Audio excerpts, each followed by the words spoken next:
오늘 요한일서 4장 1절에서 6절까지를 중심으로 말씀을 좀 나누겠습니다. 요한이 1세기 무렵에 에베소 지역에서 목회를 했죠. 근데 그 지역뿐만 아니라 1세기 무렵에 전반적인 교회에 가장 심각했던 현황은 이거 참 많이 나오는 주제인데 영지주의입니다. 근데 이 뿌리가 얼마나 지독한지 오늘날까지 현대교회 깊숙한 의식구조 속에 이 영지주의 이단 사상이 우리들도 모르는 사이에 슬며시 녹아들어오고 또 녹아져 있다는 것을 많은 사람들이 눈치채질 못합니다. 그러면 다시 한번 정리를 하자면 영지주의가 뭐냐? 자, 우선 영지주의는 우리의 영과 육을 분리해서 이해하는 잘못된 사상이에요.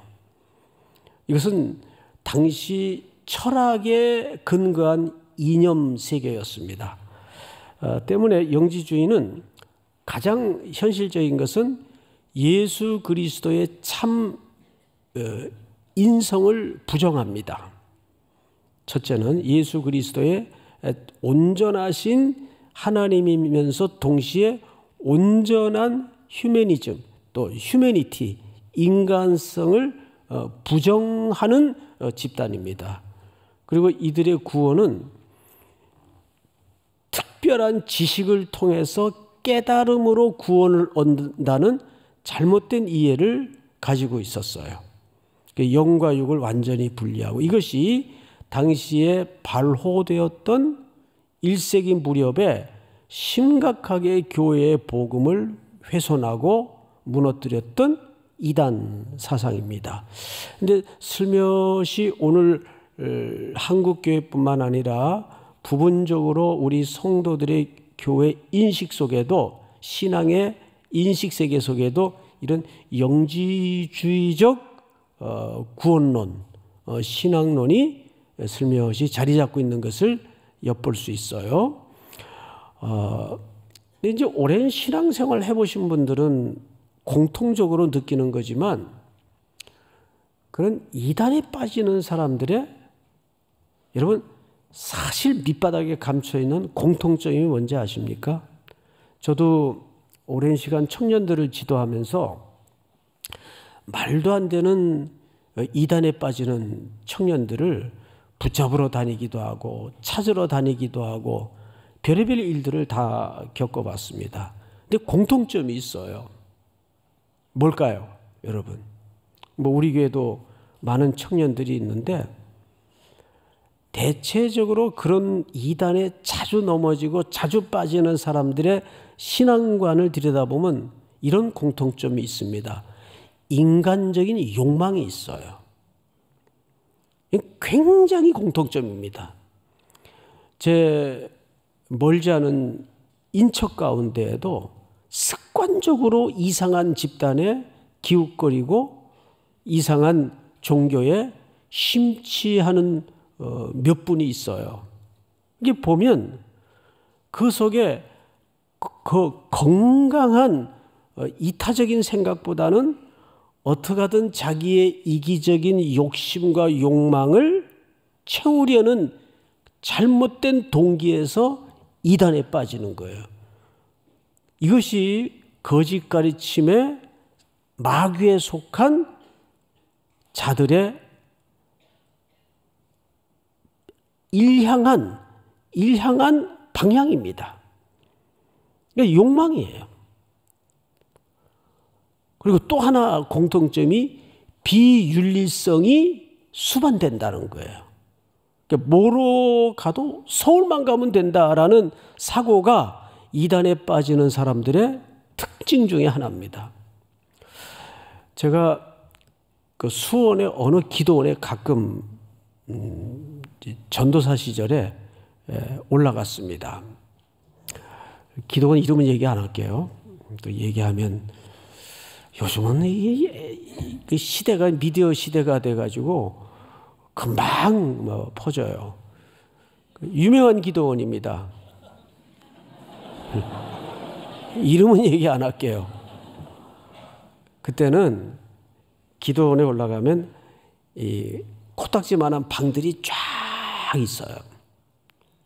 그럼 구조가 이렇게 실내를 통해 들어가는 방 구조가 아니고 다 이렇게 신발 놓는 대돌 같은 게 있습니다. 밖에. 그리고 각 방마다 연탄 아궁이가 파져 있어서 연탄을 떼도록 되어 있는데 그 연탄을 자기가 사야 돼요. 자기가. 그러니까 돈이 좀 있는 사람은 기도원에 오래 머물려면 그 자기 방 앞에다가 연탄을 많이 사가지고 수북히 쌓아놔요. 저는 이제 돈이 없으니까 찔끔찔끔 사다가 방 앞에다 쌓아놓는 거예요. 그러면 장수가 뻔하잖아요. 뭐 많이 사야 10장 이렇게 사는데 연탄 알죠, 여러분? 예. 10장 이렇게 사는데 한날은 나갔다 들락달락 하는데 자꾸 연탄 한 장이 모자래요. 예? 이상하다. 내가 그새 연탄을 갈았나? 자꾸 헷갈리는 거예요. 연탄 개수가 모자라니까. 이상하다. 내가 분명히 아까 8장 있는 거 보고 들어갔는데 또 한 장이 없어지고 한 일주일이 있는데 그래서 나중에는 이상하다 싶어서 이제 방에서 가만히 밖을 쳐다봤어요. 한 장이 얼만데요. 그래도 추운 겨울에 버티려면 한 장도 아쉬운 시절인데 근데 옆에 집사님 한 분이 갖다가 그냥 자기 것처럼 자기 아궁이에다 연탄을 가는 거예요. 내 거를 갖다가. 그래서 제가 그 참 연탄 한 장 가지고 싸울 수도 없고 근데 신경질 나잖아요. 식당 가서 밥을 먹으면서 집사님 왜 제 방에 연탄을 갖다 쓰셨어요? 그랬더니 잡아뗄 줄 알았더니 왜 갖다 썼대요. 아 그래요? 나중에 어떻게 다시 돌려놓으시려고요? 아니래요. 그냥 갖다 썼대요. 근데 진짜 어처구니 없는 얘기를 하는데 연탄 살 돈은 넉넉하지 않고 방은 춥고 또 한밤중 돼서 일어나서 가려면 또 그것도 귀찮고 하니까 항상 이분이 연탄을 미리 가는 거예요. 그러니까 연탄이 더 들어갈 수밖에요. 그러면서 하는 얘기가 자기가 기도하면서 확신을 가지고 했대요. 이제 연탄 때문에 기도를 하는데 하나님이 만물이 다 내 것이니까 그 아무 연탄이나 갖다 쓰라 그러더래요. 그래서 옆방에 그 젊은 신학생이 들어와 있는 것 같은데 그 뭐 연탄 한 장 가지고 뭐라 그러려고 그런 마음에 그냥 갖다 썼대요. 이게 무슨 이게 죄의식도 없고 이제 그런 거죠. 자, 그런데 이제 그런 식의 사고가 위험해요, 위험하지 않아요? 위험하죠. 이게 아무것도 아닌 것 같죠? 그런데 이단으로 넘어가는 사람들이 그중에 이런 사고방식을 갖고 사는 사람들이 엄청 많아요. 그런데 건강한 종교는 항상 윤리성을 담보합니다. 그런데 대부분 이단에 빠지는 사람들이 윤리성이 없어요. 특별히 신천지 같은 경우. 물론 우리는 신천지에 계시는 분들이 와서 예배하고 말씀을 듣는 것에 대해서 우리는 환영하는 교회예요. 예. 오늘 이 밤에도 신천지에서 오신 분들 주의 이름으로 정말 환영합니다. 속히 그 잘못된 길에서 빨리 빠져나오시기 바라고 또 우리 교회 이왕 출석하셨으면 우리 목사님들 만나서 커밍아웃 하시고 바른 말씀의 지도를 받으시는 것이 좋습니다. 저는 참 불편한 게 뭐냐면 교회마다 다니면 신천지 출입금지, 신천지 아웃 이걸 이제 교단 차원에서 권유를 해요. 교회를 보호하자는 차원에서. 그런데 이제 한켠 생각하면 그런 충정심은 좋은데 또 이런 말하면 또 제가 이제 욕을 얻어먹는데 그러면 그분들은 어디 가서 복음을 들어요? 어쨌든 그분들도 바른 복음을 듣고 예수님이 어떤 분인지를 제대로 배워야 될 거 아니에요. 그렇습니까? 안 그렇습니까? 예, 그래서 우리가 이제 한때는 저녁 예배 때마다 신천지에서 오신 분들 주의 이름으로 환영합니다. 이런 인사도 이제 하곤 했는데, 그건 좀 너무, 좀 그분들에 대해서 어쩌면 또 신뢰가 될 수도 있을 것 같고 해서 얘가 요즘은 안 합니다. 요즘은. 그러나, 우리 교회 신천지 계신 분들이 많이 출입하는 걸 제가 다 알고 있어요. 이렇게 보면, 눈빛만 봐도 알아요. 예? 무섭죠?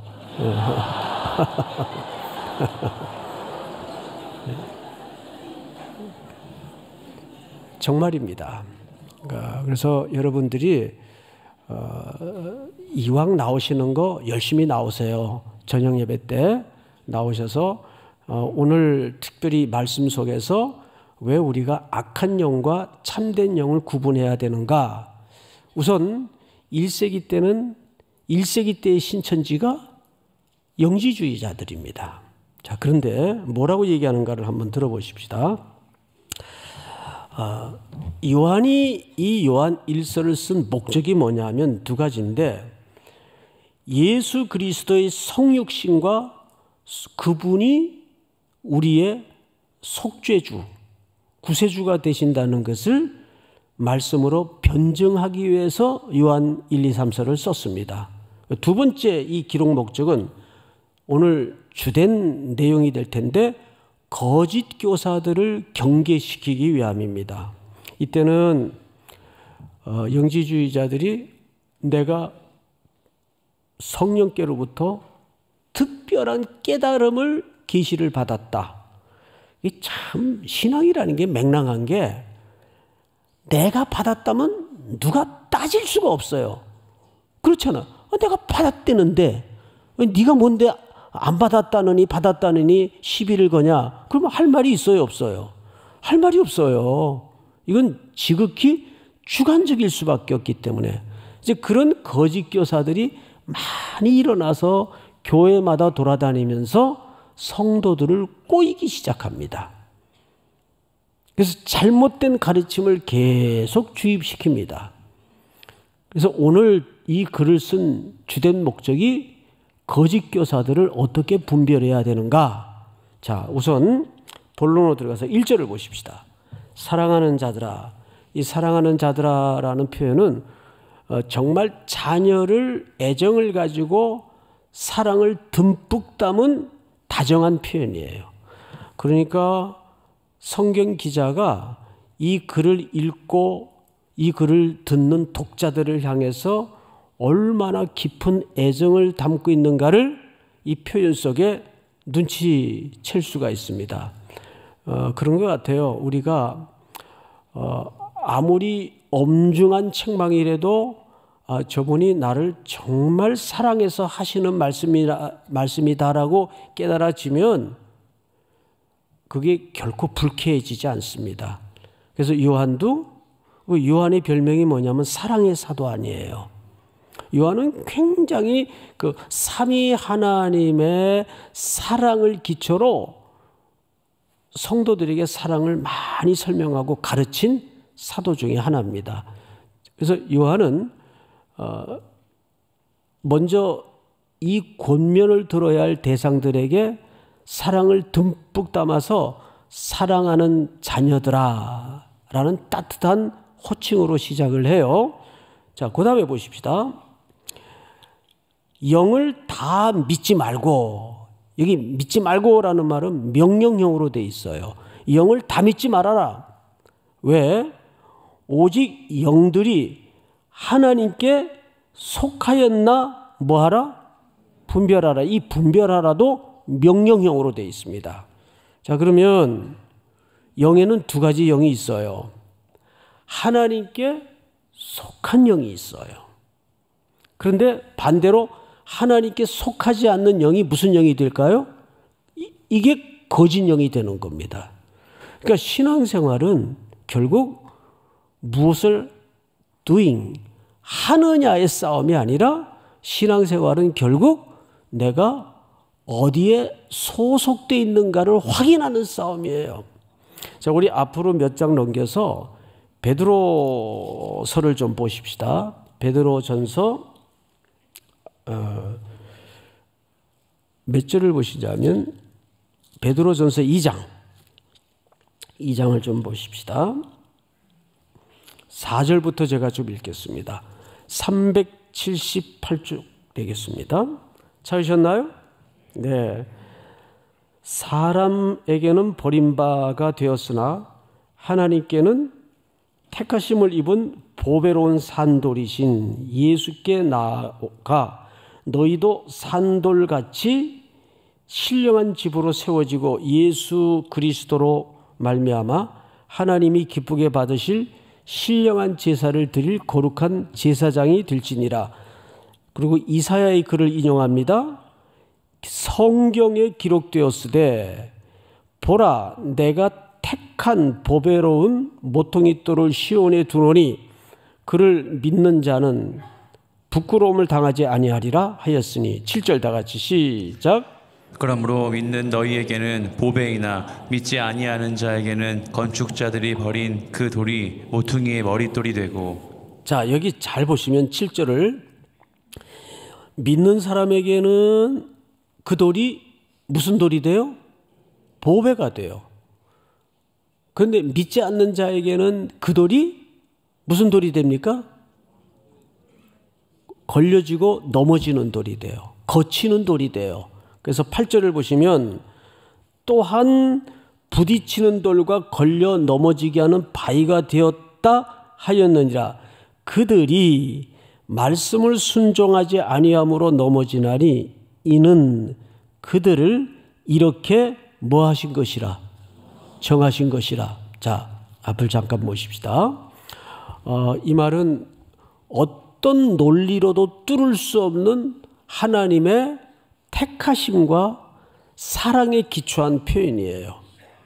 하나님이 에서는 미워하고 야곱은 사랑했다 그랬어요. 거기 미워했다 사랑했다의 개념은 택했다 버렸다 그 뜻입니다. 근데 그건 누구의 주권에서 이루어진 일입니까? 그렇습니다. 그러니까 우리는 영이 누구에게 속했는가를 확인해야 돼요. 우리가 하나님께 속한 영인가 아닌가. 그걸 뭘로 알 수 있냐 그 말이에요. 하나님께 속하지 않는 영은 늘 자기의 욕심을 따라, 이것이 마귀가 갖다 주는 속성이거든요. 자기의 욕심을 따라 순전히 하나님을 중심으로 이타적인 태도를 갖는 것이 아니라 어떻게 하든 상대라는 신을 빌미로 이용해서 내 욕망을 채우는가의 싸움으로 구도를 바꿔버려요. 이게 우상이란 말이죠. 오늘 오전에 티모시 켈러의 글을 제가 인용했어요. 우상이라는 것은 늘 좋은 것이다. 우상 자체가 좋다 그 말이 아니고 항상 사람들이 우상화시키는 것은 늘 좋은 것들이에요. 근데 그 좋은 것들이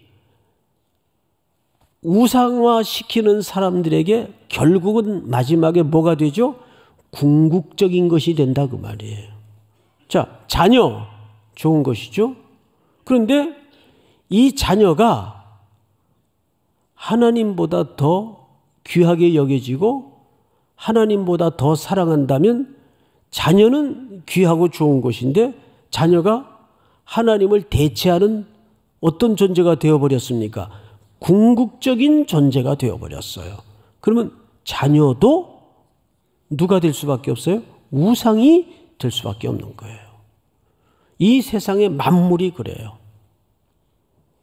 그러니까 우리에게는 내 안에 어떤 대상에 대해서 이거를 신을, 하나님을 절대자로 보는 것이 아니라 내 욕망을 위한 수단화로 볼 때 그것이 우상으로 가는 길목이에요. 하나님을 수단으로 보는 태도. 그런데 사실 우리 기독교 외에 모든 여타 종교를 보면 전부 신을 뭘로 삼습니까? 수단으로 삼습니다. 신이라는 수단을 통해서 내 욕망이 분출되고 내 욕망을 채우는 일 외에는 아무것도 아니에요.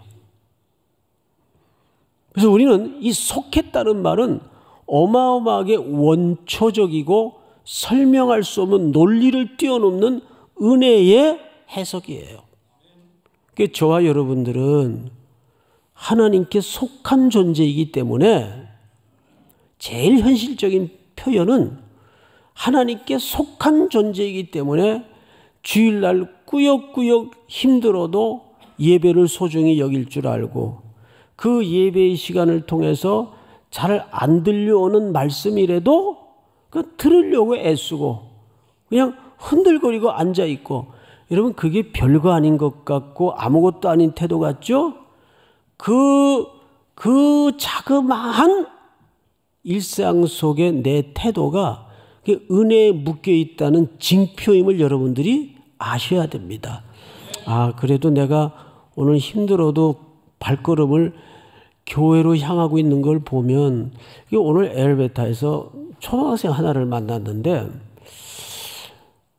마스크를 쓰고 있어요. 일부 예배 마치고 이렇게 2층으로 올라오려고 그러는데, 그래서 이뻐가지고 집이 어디예요? 그랬더니 얘기를 안 해요. 그래서 이쪽 아이한테 집이 어디냐고 했더니 얘는 어디라고 얘기를 해요. 그래서 엘리베이터가 도착을 해서 같이 탔어요. 그래서 궁금해가지고 그 말 안 한 친구한테 집이 어디예요? 그랬더니 수원이래요. 수원에서 그 시간에 온 거예요. 9시경에 교회 이미 도착해서 예배 드리려고 7층으로 올라가고 있는 거예요. 그래서 이렇게 마스크 쓴 너머에 눈을 보는데, 아유 참 어릴 때부터 부모도 복되지만 그 부모를 만난 너도 참 복이 있다. 여러분 애들 교회 데리고 오면 7층서부터 1층까지 5만 대를 시끄럽게 돌아다니고 뛰어다니고, 그런데 저는 그래도 그 아이가 복된 아이입니다. 이제 이번 주 금요일부터 우리 아이들 5월 한 달 동안 이제 안수 기도를 하려고 하는데, 자녀들에게는 신앙의 형태적 유산을 물려주는 것이 그래서 중요한 거예요. 걔네들이 선교 데리고 가면 뭐 그닥 뭐 유익이 없어요.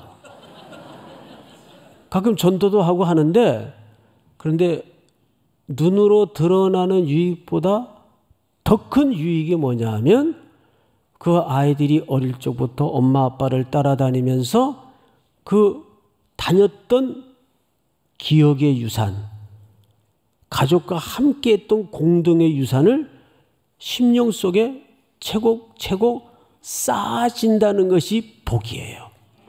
부모가 물려줄 것은 그런 공동의 신앙의 유산을 물려줘야 되는 겁니다. 믿습니까? 그러니까 교조적으로 막 앉혀놓고 뭐 예배 참석 확인하고 이런 훈련보다는 늘 가정이라는 일상 속에서 아이들하고 어떤 추억을 신앙유산으로 공유해 나가고 있는가. 이것은 무슨 프로그램 짜가지고 계획적으로 하라는 그런 의미보다 더 강력한 신앙의 유산을 얘기하는 거예요. 그래서 지나가는 말 한마디라도 그랬어 오늘 친구하고, 그런데 아무개야 그럴 때는 너는 예수 믿는 아이잖아. 그럴 때는 같이 맞대응하지 말고 속으로 그 아이 위해서 한마디 기도해주고.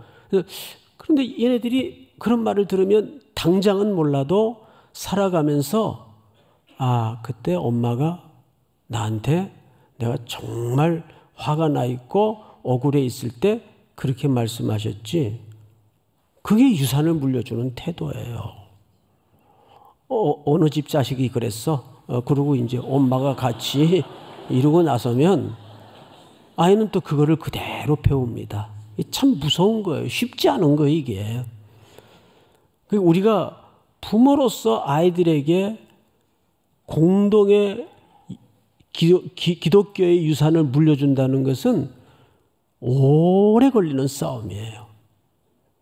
그래서 여러분 교회에서 아이들 만나면 그냥 머리에 하나라도 쓰다듬어 주고 격려해 주. 아유, 너 참 기특하다. 주일날 놀고 싶을 텐데, 잠 더 자고 싶을 텐데.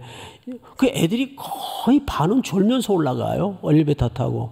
아직 잠이 들 깨져가지고. 그런데 그게 참, 야, 이 녀석이 복이 있구나. 그 시간에 수원에서 오면 걔가 얼마나 일찍 일어나야 되겠어요. 학교 가는 날보다 더 일찍 일어나서 와야 될 것 같아요. 그 멀리서.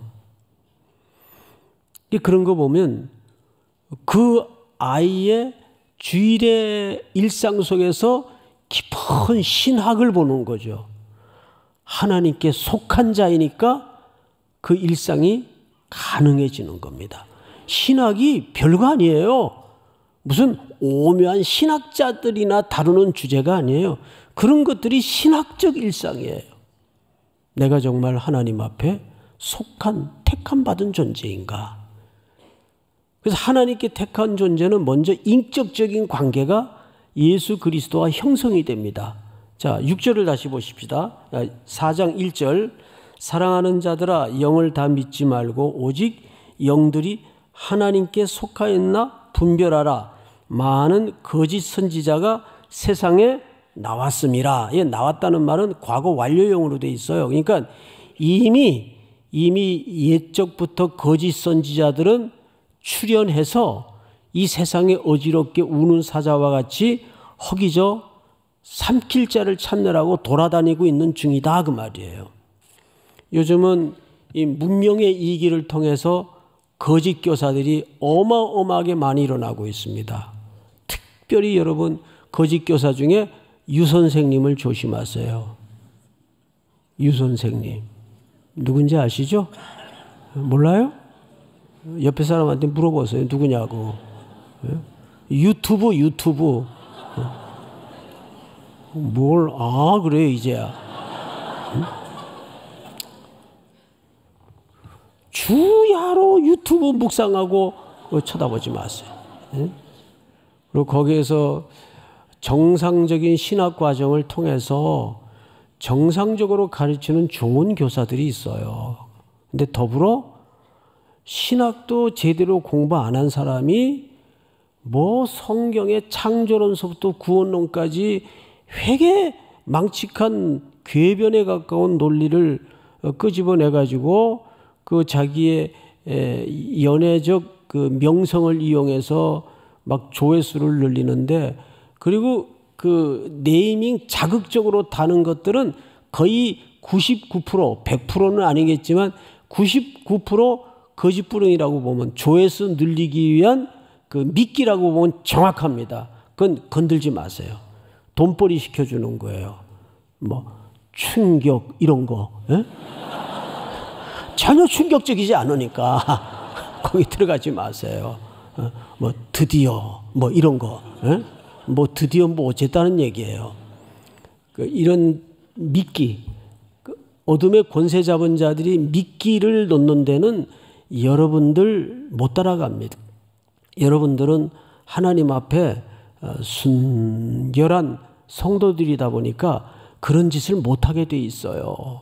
하나님께 속한 자는 절대 그런 속임수의 방법을 못 쓰게 돼 있어요. 항상 트릭을 놓는 것이 마귀의 전공입니다. 거기에 왜 같이 놀아나고 넘어가야 됩니까? 그래서 항상 뭐 어디 성경 공부를 하러 가고 싶다. 뭐 좀 영적으로 허기가 져서 뭔가 좀 체험이 필요하다 하면 부족해도 교회에 정상적인 신앙을 한 목사님들이 많이 계세요. 그분들에게 두런두런 속내를 풀어내면 이제 같이 들어주면서 또 같이 눈물도 흘리고 또 기도도 하고. 글쎄요, 저는 그런 일 처음 겪어봐서 참 들어보니까 너무 힘들겠네요.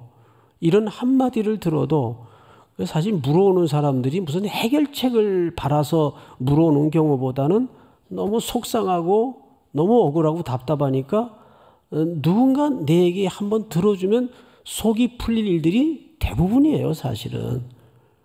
들어만 줘도. 근데 자꾸 뭐 무당 굿하듯이 뭐 기도받으러 다니고 그런 거 하지 마세요. 거의 100%는 잘못된 것들입니다. 여러분들이 기도하려면 하나님께 제사장으로서 직접 기도하는 길이 있는데 왜 그런 데 가서 감사원금 내고 무슨 사당처럼 기도받으러 다니고 예언 기도받으러 다니고 그래요? 그건 무당하는 짓이에요. 의외로 답답하면 예언 기도로 받으러 다니는 분들이 굉장히 많습니다. 근데 가만히 예언 기도라고 이렇게 들어보면 웃기지도 않아요. 그건 나도 하겠더라고요, 보니까. 맘만 먹으면. 그런 예언 누가 못해요. 예? 뭐 2년 후에 조심하셔야 됩니다. 매일 조심해야 돼? 뭘 2년 후에 조심하시? 예? 세상에 죽을 일이 천지에 쌓였는데 매일 조심해야지 무슨 2년 후에요. 예? 그런 얘기는 누구든지 할 수 있는 거예요. 그러니까 이 하나님의 이 보편적이고 상식적이고 균형 있는 말씀을 제대로 모르면 자꾸 이상한 데 귀를 기울여요. 그 안에 자기의 욕심에 이끌려서 어디에 속했는지를 잘 분별하셔야 됩니다. 내가. 여러분들은 하나님께 속한 자 아닙니까? 그리스도를 통해서. 우리 2절 다 같이 시작. 이로써 너희가 하나님의 영을 알지니 곧 예수 그리스도께서 육체로 오신 것을 시인하는 영마다 하나님께 속한 것이요. 네, 영 분별의 첫 번째 기준이 뭐냐면 예수 그리스도께서 온전한 인간의 몸을 입고 오셨다는 사실을 시인하는 자입니다. 자, 이 말은 거대한 신학적 싸움이 이 고백 속에 걸려 있어요. 예수님이 첫 번째 공생애를 시작하시면서 받았던 시험이 뭔지 기억하시죠? 마귀가 예수님에게 첫 번째 했던 도전이 이 돌들을 가지고 떡을 만들려고 그랬어요. 근데 그 앞에 어떤 전제가 있었죠. 네가 하나님의 아들이거든. 네가 하나님의 아들이거든. 마귀가 제일 좋아하는 게 뭐냐 하면 예수님이 그냥 신의 아들로서만 존재하는 겁니다. 반대로 마귀가 제일 싫어하는 게 뭔지 아세요? 예수 그리스도가 온전한 인간으로서 존재하는 것을 제일 싫어합니다. 왜 그럴까요? 예수님이 온전한 인간으로서 존재한다면 십자가에 우리를 위한 구속이 완성되기 때문입니다. 무슨 말인지 알겠어요? 그래서 어떻게 하든 마귀는 예수님이 하나님의 아들인 줄 알아요. 그래서 예수님이 나무랄 때도 예수님의 신분을 정확히 알잖아요. 근데 마귀가 제일 두려워하는 게 예수님이 온전한 인간으로서 이 땅에 존재하는 겁니다. 예수님은 죄가 없으신 분이기 때문에 온전한 인간임에도 불구하고 인류 역사에 유일하게 우리의 죄를 대속하실 수 있는 분이기 때문입니다. 그 일을 위해서 이 땅에 오셨고 그 대속의 죽음을 위해서 십자가에 죽으신 거예요.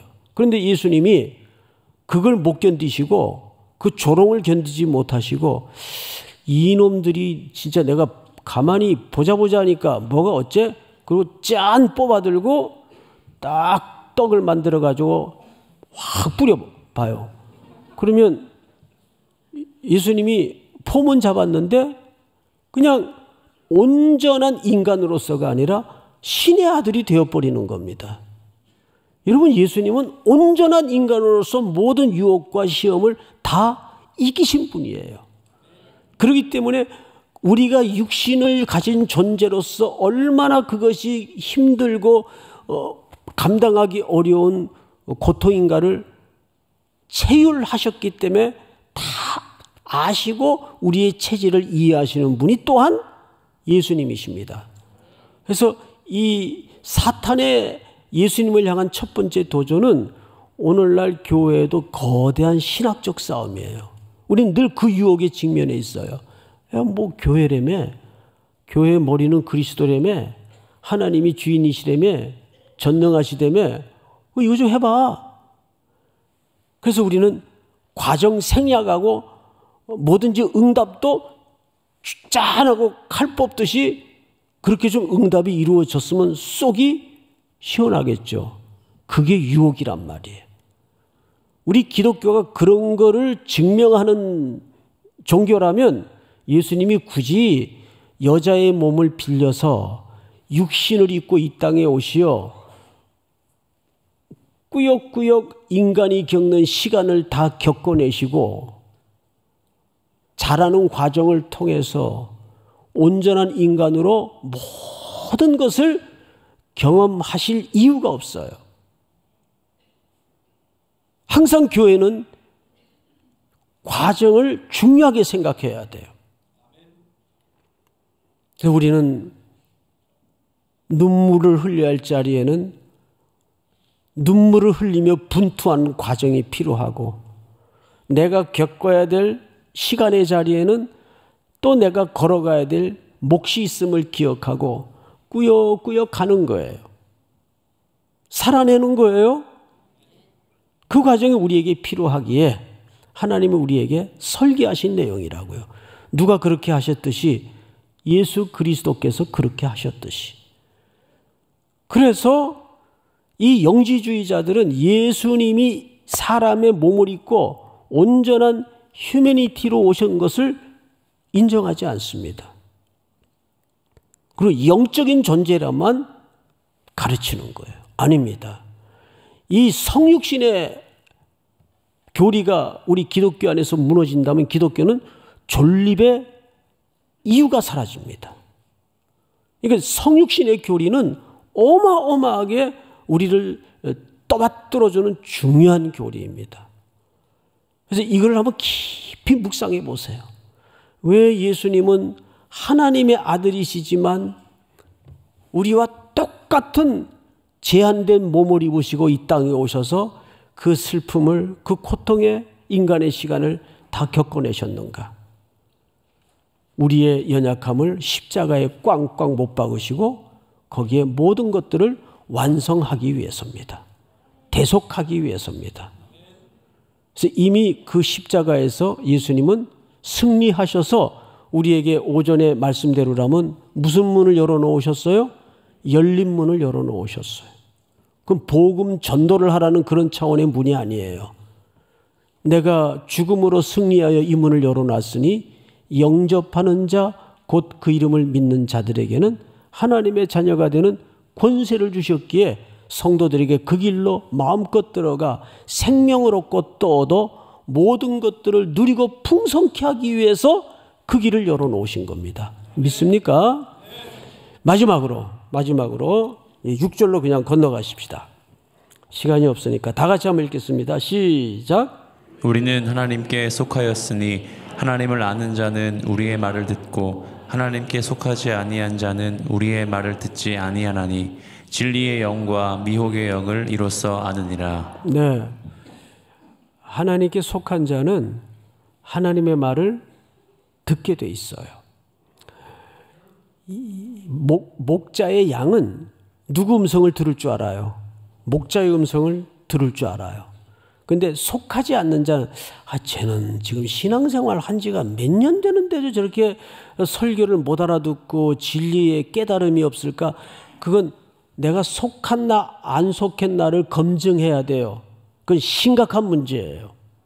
믿습니까? 물론 저도 책임이 있겠지만 내가 근본적으로 왜 이렇게 말씀이 안 들어올까? 왜 이렇게 깨닫지 못할까? 왜 자꾸 딴 데 더 호기심이 갈까? 그래서 영적으로 군것질하러 돌아다니다가 뭐 무당도 되고 굿도 하러 돌아다니고 사이비가 되는 거죠. 이거는 그 사람의 나쁘고 좋고의 유무를 떠나서 소속의 문제입니다. 하나님, 우리에게 믿음의 은혜와 믿음의 복을 주시니 참 감사합니다. 아무 근거도 없고 조건도 없는 저희들을 일양 미쁘시사 택하여 주시고 그리스도께 속하게 하심을 감사합니다. 늘 진리의 말씀에 귀 기울일 줄 알도록 도우시고 속하지 않는 무리들의 냄새와 분위기에 흉내도 내지 않도록 붙잡아 주시옵기를 간절히 원합니다. 이 땅에는 많은 이단들, 잘못된 길로 걸어가는 주의 백성들이 더러 있습니다. 불쌍히 여기셔서 속히 그 길에서 떠나게 하시고 돌아오게 하시고 우리 삼일교회가 이 혼탁한 시대에 조그만 등대의 역할을 감당할 수 있도록 겸손하게 쓰임받도록 함께하여 주시옵소서.